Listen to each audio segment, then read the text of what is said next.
melhora no cenário político para o ano que vem, não está precificado. Traduz isso para a gente. O que pode acontecer?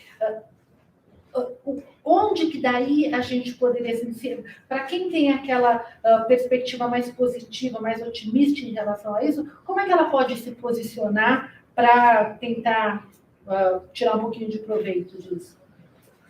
Tá. O que nós temos feito, né? Como é que a gente trabalha as carteiras, né? A gente tem... Primeiro, a gente acredita pouco em timing de mercado. É difícil, vocês veem, né?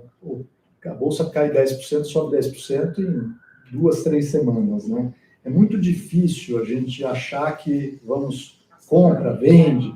Quer dizer, então a gente busca sempre, primeiro, cada pessoa tem o seu perfil, cada pessoa sempre tem a sua tolerância a risco, né? Então, o trabalho aqui sempre é falar de risco e construir um perfil de carteira que seja aderente a isso. Esse é o desafio, é onde a gente gasta, eu diria, 70% do tempo com os clientes.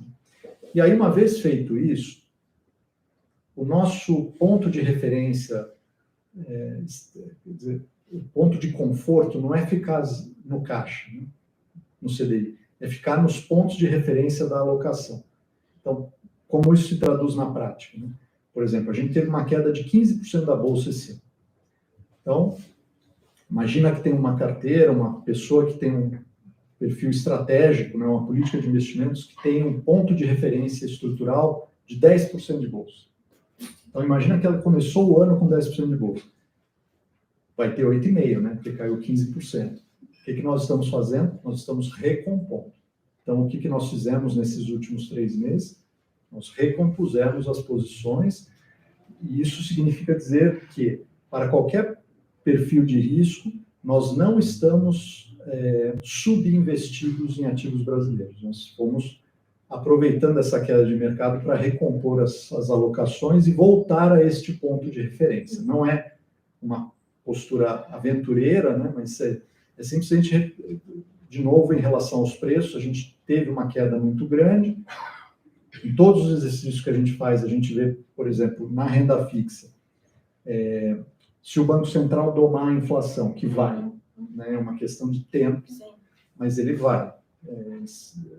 Não sei que a gente entre num descontrole fiscal extraordinário, que é a hipótese primeira que eu coloquei de que terá um ajuste, que é anual que ele faz. Que é anual que ele faz, ele vai ganhar, né, com juro a 11,5%, 12%. A hora que este ponto ficar visível, porque o que nos dificultou enormemente esse ano foi o seguinte: a gente não conseguiu enxergar o outro lado da montanha, né? Ele foi subindo juros e a inflação só subindo.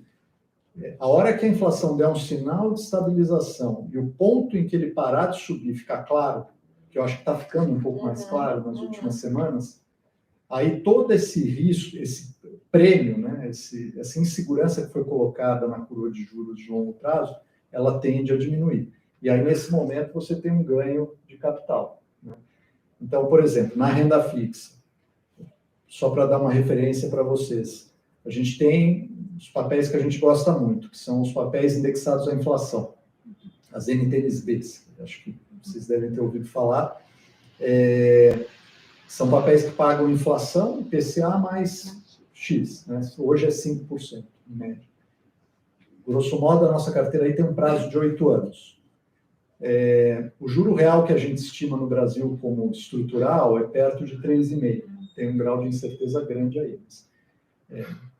Imagina que passe de 5 para 4, a hora que a gente vê que a inflação estabilizou. Então, você pega um papel de 8 anos, 1% a menos de juros seria ganhar 8%. Mais o carregamento de inflação, que ano que vem pode ser 5%. Então, por exemplo, na renda fixa, num cenário mais ou menos ordeiro, a gente vê retornos de 13% a 15% para 2022, por exemplo. Então, é uma forma... Como que isso compete com bolsa? Então, Por que trazer de 8,5 para 10, por exemplo, se eu tenho essa tranquilidade na renda fixa?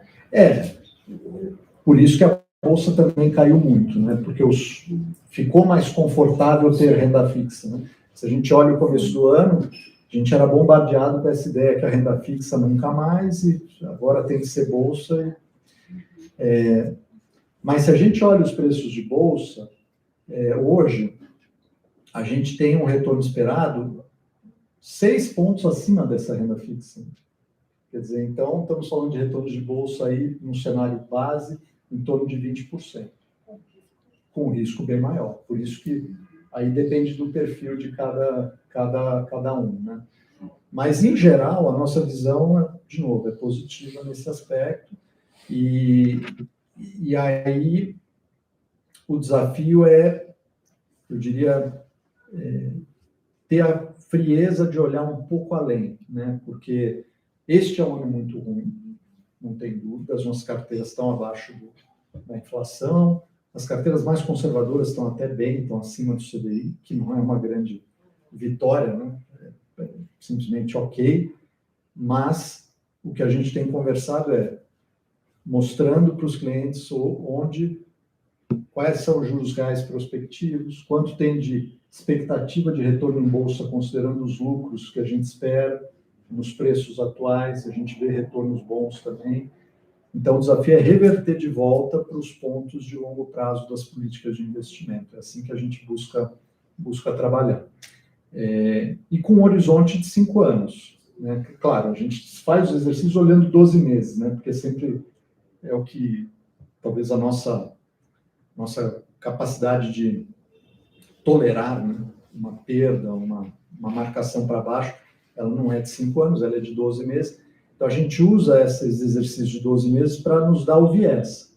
Devemos estar subalocados, devemos estar sobrealocados, e hoje o que aparece nos nossos exercícios é que não devemos estar excessivamente abaixo do que seria uma referência, que, de novo, é um tema muito individual.